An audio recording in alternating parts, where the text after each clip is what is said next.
home and native land. True patriot love in all our sons command. I'm very honored to be with you here today to bear witness and to mourn and mark and never forget the genocide that occurred in the massacres of the Tamil population. We remain, but it's still very fresh, right? It's not that long ago. And we know that we have welcomed to Canada an extraordinarily talented, vibrant, and generous population of Tamil Canadians. We want to mark this day and remember to mark it every year.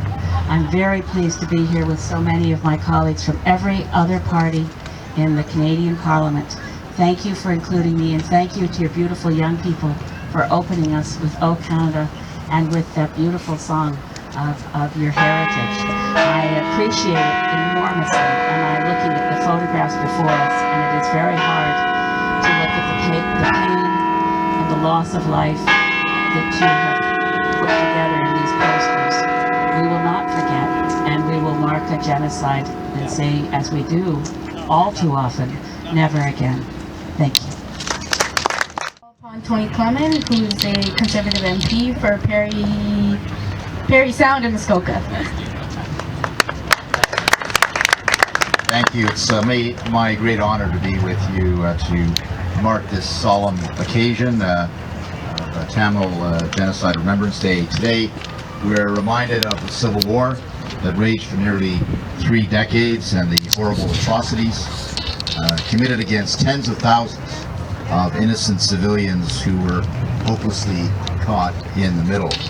And so let us offer our prayer for all the souls senselessly lost, for all those families who were affected by the genocide, and for all those who remain impacted by this ongoing struggle. And it is an ongoing struggle. To this day, there are innocent people still facing oppression at the hands of elements in the society or the government. It's also important that we take the time to reflect on the thriving Tamil community here in Canada and the importance that it plays for the cultural and economic fabric of our great nation. We also want to recognize the tireless work of the National Council of Canadian Tamils in advocating for human rights wherever oppression rears its head. Thank you for the opportunity to be with you this evening, and God bless you all. Thank you. Next, I'd like to call upon Honorable MP Gary Anandasangri, currently a Liberal Member of Parliament for Scarborough Rouge Park, and he's a wonderful advocate for our community. He's also a really good friend of mine. Thank you. I'm joined by a number of my colleagues, Anthony Housefather, Judy Scrow, Kamal Kara.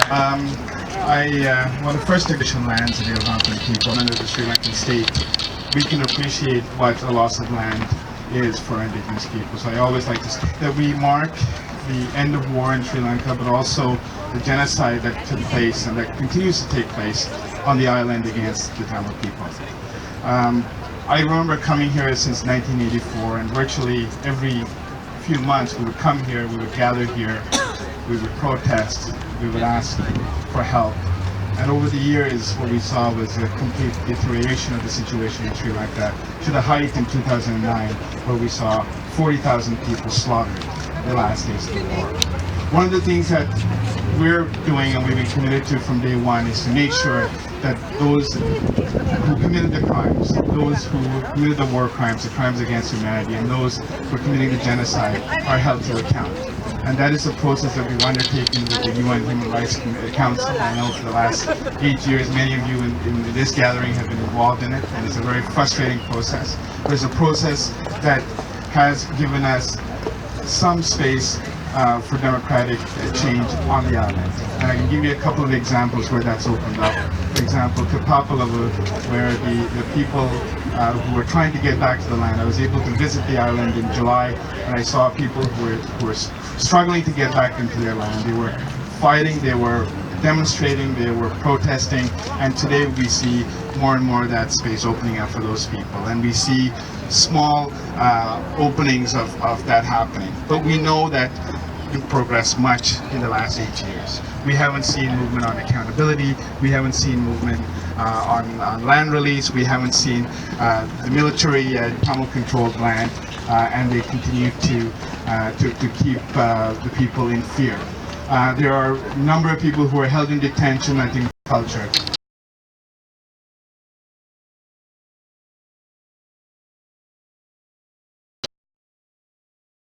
One of the most diverse ridings in the entire country, where we have Sikhs, Muslims, Hindus, and Tamils living in such harmony in Canada. It's really hard to sometimes imagine other parts of the world where it is so difficult when it comes to religious conflicts and ethnic conflicts. But that's why the pursuit of justice, although there's been a change of government in Sri Lanka, progress has been slow. But anything worth having doesn't come without a fight. My first interaction with the Tamil community was in 2008 when I was a constituency assistant for a member of parliament. And I would always applaud the community for the peaceful protests that they held downtown Toronto. And I've seen your community grow in front of my eyes, and how well you've become activists and members of parliament and organized in your community to raise your issues. So the end, democracy always works best when people have an opportunity to talk to their leaders. So on behalf of all of us, always know that your MPs are here to serve. And if we can ever be of any help, please don't hesitate to contact us. Thank you so much. And I'm very honored to be among you, people who remember and people who are very, very clear in their wish for justice. I have a significant Tamil community in my riding of London Fanshawe, and in 2008 they came to me with pictures and stories and the plea that the Government of Canada finally act, finally do something to recognize what was happening to their families.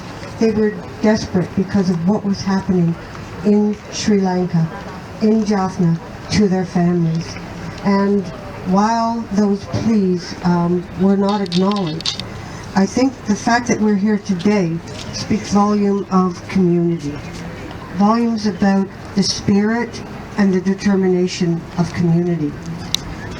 In March, I was in Sri Lanka, and I can tell you that what you've heard today about the slowness of justice, the inability or the reluctance of government to bring to justice those who committed the atrocities is very real, as is the slowness of the return of land to people who are deprived of their livelihood, as is the slowness of making the effort to